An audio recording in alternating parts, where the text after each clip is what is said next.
स्वागत है आपका इंडियन रिलेटिव वायर्स के आज के एपिसोड में। फ्रेंड्स, होम लोन के दरों में काफ़ी कमी आ गई है।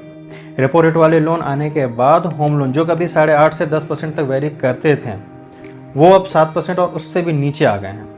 ये मौजूदा घर खरीदारों या होम लोन borrowers के लिए बहुत ही शानदार मौका है होम लोन स्विच करके EMI में बचत करने का। लेकिन सबसे बड़ा सवाल ये है कि होम लोन क्यों, कब और कैसे स्विच करें। अगर इन 3 बातों पर सही से ध्यान नहीं दिया गया तो फ़ायदा होने के बजाय नुकसान भी हो सकता है। अपने व्यूअर्स के मैसेज, मेल और सवालों को देखने के बाद यही बताने आज मैं आया हूँ। ये सब जानने के लिए आज का एपिसोड देखिए मेरे यानी रितेश सिंह के साथ। आगे बढ़ने से पहले चैनल जरूर सब्सक्राइब करें और बेल का आइकन प्रेस करके ऑल नोटिफिकेशन चूज़ करें, जिससे नई वीडियो की नोटिफिकेशन आपको मिलती रहे। आते हैं आज के एपिसोड पर। ब्याज दरों में कमी आने के बाद होम लोन के कर्जधारकों के लिए बहुत बढ़िया मौका है रेपो रेट पर शिफ्ट करने का। लेकिन क्यों, कब और कैसे स्विच करें। सबसे पहला सवाल क्यों का जवाब पाने के लिए सबसे पहले जानिए बेंचमार्किंग को। किसी भी होम लोन की दर एक बेंचमार्क से जुड़ी होती है। ये बेंचमार्क RBI के रेपो रेट से जुड़ा होता है, क्योंकि सभी बैंकों का माई बाप है रिजर्व बैंक ऑफ इंडिया। ये बेंचमार्क रेपो रेट में बदलाव के साथ बदलते रहते हैं। बैंक एक मार्जिन लगा के लोन देता है जो उनका फाइनल इंटरेस्ट रेट या ब्याज दर कहलाता है। सबसे पहले फिक्स रेट वाले लोन चलते थे, जिनको फ्लेक्सिबल बनाने के लिए आया फ्लोटिंग रेट वाला लोन जो MCLR कहलाता था, जिसे हम marginal cost of lending rate भी कहते हैं। ये दोनों ब्याज दर बैंकों द्वारा निर्धारित किए जाते हैं। लेकिन 2019 में RBI ने रेपो रेट वाले लोन ला दिए, जिससे लोन लेने वाले ग्राहकों के पास एक और ऑप्शन मिल गया। बैंकों की मनमानी से परेशान RBI ने ग्राहकों को रेपो रेट में हुई कटौती का सीधा फायदा देने के लिए रेपो रेट वाले लोन ले आई। ये लोन RBI के रेपो रेट से जुड़े होते हैं और रेपो रेट में हर बदलाव के साथ ऑटोमेटिकली बदलते रहते हैं। रेपो रेट जो अभी 4% पे है, उस पर बैंक एक फिक्स मार्जिन लगा के लोन देते हैं जो 3% के आसपास होता है। फिलहाल रेपो रेट वाले लोन सबसे सस्ते हैं ग्राहकों के लिए, और इसी वजह से बेस रेट वाले लोन भी सस्ते होते जा रहे हैं, यानी बैंक अपने ब्याज में और कमी करते जा रहे हैं। फिर भी ग्राहकों के लिए बेहतर यही है कि वो रेपो रेट वाले लोन पर शिफ्ट करें, जिससे होम लोन में बचत हो।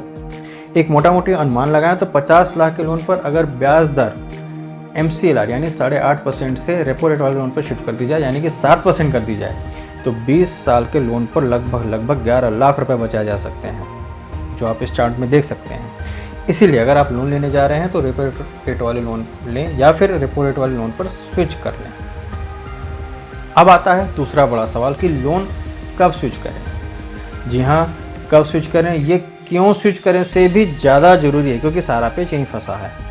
अगर सही समय पर लोन शिफ्ट कर लिया तो बचत ही बचत, नहीं तो नुकसान भी हो सकता है। इसलिए इसे ज़रा ध्यान से समझिए। बैंक कर्जदार से शुरुआत के वर्षों में ही लोन का ब्याज वसूलता है, क्योंकि बैंक ब्याज से ही अपनी असली कमाई करता है। मूलधन तो आपकी देनदारी है जिसे आप नहीं बच सकते, वो आपको देना ही देना है। ऐसे में सबसे बढ़िया तरीका ये है कि अगर लोन शुरुआती 1 से 5 या 6 वर्षों में है तो शिफ्ट करने में भलाई है। ऐसे में आप EMI में कमी करके पूरे ब्याज में बचत कर सकते हैं। अगर वही लोन अमाउंट 50 लाख का लोन हो और आपने अभी उसे सिर्फ 5 साल तक दिया है 8.5% के रेट पे, तो भी 15 साल के लिए आउटस्टैंडिंग अमाउंट लगभग 43 लाख 12 हज़ार रुपये के आसपास बैठता है। अब अगर इसी अमाउंट को 7% यानी रेपो रेट पर दिया जाए तो 15 साल में लगभग 6,66,000 रुपये की बचत की जा सकती है, जो अपने आप में बहुत बड़ा अमाउंट है। आप ये चार्ट देख सकते हैं। अब बात आती है कि कब आपको लोन शिफ्ट नहीं करना चाहिए। ये जानना भी बहुत ज़रूरी है, क्योंकि यहीं से आपके फ़ायदे नुकसान का सफ़र शुरू होता है। मान लीजिए कि आपका लोन 20 वर्षों का है और अब केवल आखिरी के 3, 4 या 2 वर्ष ही देने को बचे हैं, तो लोन स्विच करने का बहुत ज़्यादा फ़ायदा आपको नहीं मिलेगा, क्योंकि आप लोन बहुत हद तक दे चुके हैं और लोन स्विच करने पर बचत बहुत मामूली सी होगी या फिर बहुत कम होगी, मतलब बहुत ही कम बचत कर पाएंगे आप। इसलिए आपको पहले ये देखना होगा कि स्विच करने का खर्च कितना आ रहा है और उसके बाद आप लोन में कितना बचा ले रहे हैं, नहीं तो प्रोसेसिंग फ़ी का नुकसान हो सकता है। लोन शिफ्ट कैसे करें, यह है आखिरी सवाल, और इसके लिए मैं आपको थोड़ी जानकारी देता हूँ।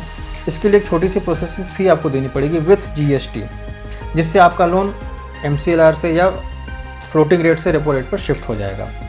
अगर किसी और बैंक से रेट अच्छा मिल रहा है तो आप उस बैंक में भी स्विच कर सकते हैं। इसके लिए आपको पूरी डॉक्यूमेंटेशन करनी पड़ेगी और प्रोसेसिंग फ़ीस भी देनी पड़ेगी। लोन स्विच करने का पूरा प्रोसेस आप हमारे पिछले वीडियो में भी देख सकते हैं। तो आज के लिए इतना ही, फिर मिलेंगे नए टॉपिक और नई जानकारी के साथ। जुड़े रहिए इंडियन डिवाइस का चैनल सब्सक्राइब करके। धन्यवाद।